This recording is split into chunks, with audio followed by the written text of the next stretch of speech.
Rearden se virou de repente e foi andando em direção ao seu carro. Dagny o seguiu. Não olharam um para o outro. Vou para o leste daqui a uma hora, disse ele. Dagny apontou para o carro. Onde você comprou isso? Aqui. É um Ramon, daqui do Colorado. A única fábrica que ainda faz um carro que preste. Acabei de comprar, nesta viagem.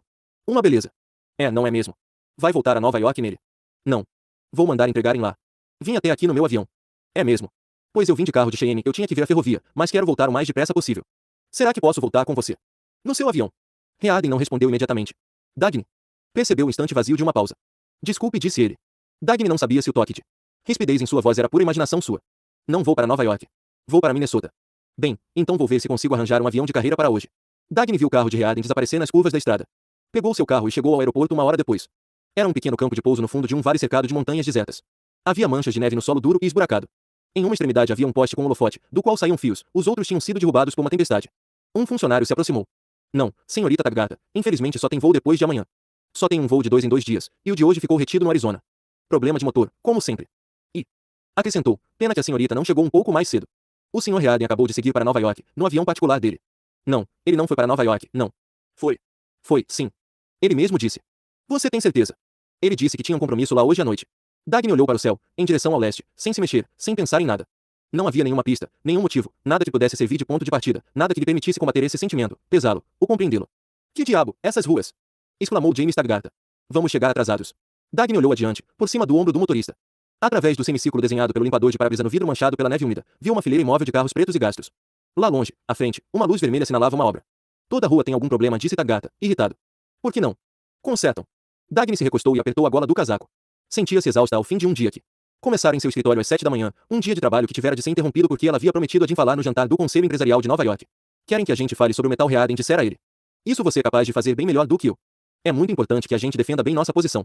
É um assunto muito controverso. Sentada ao lado de Jim no carro, Dagny se arrependia de ter aceitado. Olhava para as ruas de Nova York e pensava na corrida entre o metal e o tempo, entre os trilhos da linha Rio Norte e os dias que passavam. Parecia que a imobilidade do carro esticava seus nervos. Sentia-se culpada por desperdiçar uma noite quando na verdade ela não podia se dar ao luxo de desperdiçar nenhuma hora. Andam atacando Rearden tanto que não custa puxar a brasa para a sardinha dele, comentou Taggart. Dagny olhou para o irmão, sem acreditar no que ouvia. Quer dizer que você quer defendê-lo? Ele não respondeu imediatamente. Perguntou, desolado, aquele relatório da comissão especial do Conselho Nacional da Indústria Metalúrgica, o que acha dele? Você sabe o que eu acho. Eles concluíram que o metal Rearden é uma ameaça à segurança pública. Que a composição química não é segura, que é quebradiço, que se decompõe no nível molecular, que racha de repente, inesperadamente, parou, como se implorasse por uma resposta. Dagny não disse nada. Ele perguntou, ansioso, você não mudou de ideia, mudou? A respeito de quê? Daquele metal. Não, Jim, não mudei de ideia.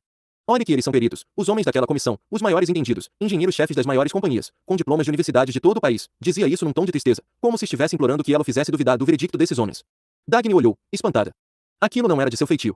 O carro deu a partida. Avançou lentamente por entre as tábuas da obra, contornando um cano d'água. Furado. Ela viu o cano novo a ser instalado, ao lado da escavação. A marca do cano era a fundação. Stockton, Colorado.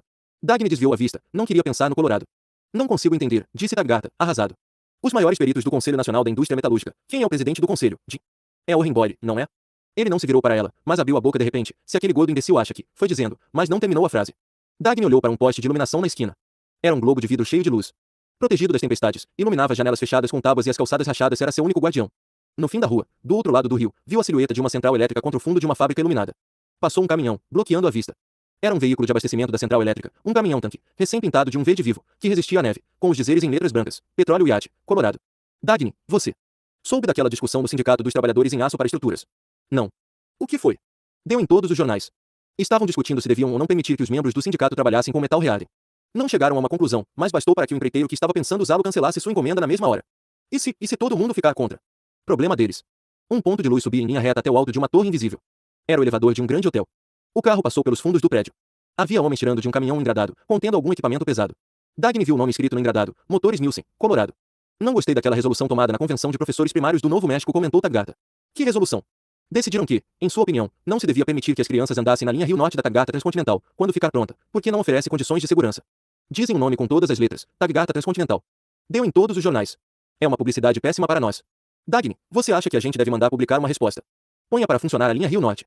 Taggart ficou calado por algum tempo. Parecia estranhamente desanimado. Ela não entendia. Ele não estava exclamando bem que eu disse, nem citando as opiniões de suas autoridades favoritas contra Dagny. Parecia estar pedindo que ela o tranquilizasse. Um carro passou por eles. Por um instante Dagny percebeu o poder, a confiança que emanava daquele veículo reluzente. Sabia a marca do carro, Ramon, Colorado. Dagny, nós vamos conseguir terminar aquela linha, a tempo. Era estranho ouvir na voz dele Toque de emoção pura, o som simples de medo animal. Se não conseguirmos, azar o desta cidade. Respondeu ela. O carro dobrou uma esquina. Acima dos telhados escuros, ela viu o calendário, iluminado por um holofote. Informava, 29 de janeiro. Dancono e é um patife. As palavras saíram de repente, como se ele não conseguisse mais se conter. Dagny olhou para ele, espantada, porque ele se recusou a nos vender a linha do Colorado da Fênix Durango. Não acredito que você, Dagny, teve de parar. Começou de novo, contendo-se para não gritar. Você foi falar com ele para pedir isso? Claro que sim. Você achava que ele ia vender essa linha para você. E por que não? Taggart havia reassumido sua agressividade histérica de sempre. Eu lhe ofereci mais do que qualquer outro. A gente não ia ter a despesa de desmontar tudo e transportar. Podíamos usar a linha como está. Seria uma ótima publicidade para nós, abandonarmos os trilhos de metal reado em deferência à opinião pública. O que íamos ganhar em termos de publicidade? Compensaria todo o dinheiro gasto. Mas o filho da puta se recusou. Chegou a dizer que não. Venderia 1 metro de trilho para a Taggart Transcontinental. Está vendendo aos poucos para quem aparece, pequenas ferrovias do Arkansas e da Dakota do Norte, a preços que lhe dão prejuízo, a preços muito menores do que o que ofereci, o cachorro. Nem quer lucrar com a transação. E só você vendo aqueles abutres voando para cima dele. Eles sabem que não iriam conseguir trilhos em nenhum outro lugar. Dagny permanecia parada, de cabeça baixa. Não conseguia olhar para ele. Eu acho que isso vai contra o espírito da resolução de competição desenfreada, retrucou ele, zangado. A meu ver, a intenção da Aliança Nacional de Ferrovias era proteger os sistemas essenciais, não os cafundós da Dakota do Norte. Mas agora não vou conseguir que a Aliança vote essa questão, porque estão todos lá, na concorrência por aquela linha. Lentamente, Dagny disse, pensando como seria bom se fosse possível pegar nas palavras com luvas. Entendo por que você quer que eu defenda o metal reado. Não sei o que você... Cale a boca, Jim ordenou ela, em voz baixa. Ele permaneceu calado por um instante. Depois jogou a cabeça para trás e disse, em tom de desafio, é melhor você defender o metal reado com muito jeito, porque o Bertrand Scuder é muito sarcástico. Bertrand Scuder. Ele vai ser um dos oradores de hoje. Um dos. Você não me disse que haveria outros oradores. Bem, eu. Mas que diferença faz? Você não está com medo dele, está? Mas não é o Conselho Empresarial de Nova York. Por que você convidou Bertrand Scuder? E por que não? Você não acha uma boa ideia? No fundo, Scuder não tem nada contra os empresários. Ele aceitou o convite. A gente quer ser aberto, ouvir todos os lados e quem sabe até convencê-lo. Mas que cara é essa? Você vai conseguir derrotá-lo, não vai? Derrotar. No programa. Vai ser transmitido pelo rádio.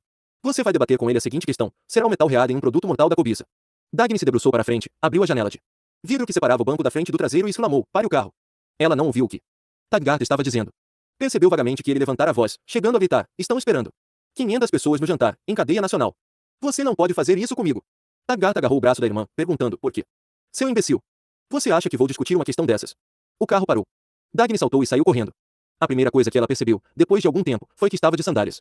Estava andando devagar, num passo normal, e era estranho sentir o chão gelado sob a sola fina das sandálias pretas de cetim. Empurrou o cabelo para trás e sentiu a neve se derretendo em suas mãos. Agora estava tranquila. A raiva cega havia desaparecido, e ela sentia apenas um cansaço vago. Sua cabeça doía um pouco. Percebeu que estava com fome e se lembrou de que iria jantar no conselho empresarial. Seguiu em frente. Não queria comer. Pensou em tomar um café em algum lugar, depois ir para a casa de táxi. Olhou ao redor. Não havia nenhum táxi à vista. Não conhecia aquele bairro e não era um lugar agradável. Viu um espaço vazio do outro lado da rua, um parque abandonado cercado por uma linha irregular que começava com arranha-céus distantes e terminava em chaminés de fábricas. Viu algumas luzes acesas em janelas de casas miseráveis, algumas lojinhas imundas fechadas, e a neblina do rio a 2 quarteirões dali. Foi caminhando em direção ao centro. À sua frente surgiu o vulto negro de uma ruína. Muito tempo antes já tinha sido um edifício comercial. Dava para ver o céu por trás do esqueleto de aço e do que restava das paredes de alvenaria. À sombra da ruína, como uma folha de relva tentando sobreviver ao pé de uma gigantesca árvore morta, havia uma pequena lanchonete. As janelas eram uma faixa luminosa de vidro. Dagny entrou. Lá dentro encontrou um balcão limpo, secundado por uma faixa de cromado reluzente. Havia uma cafeteira de metal e sentia-se o cheiro de café no ar. Sentados ao balcão estavam alguns vagabundos. Atrás do balcão via-se um homem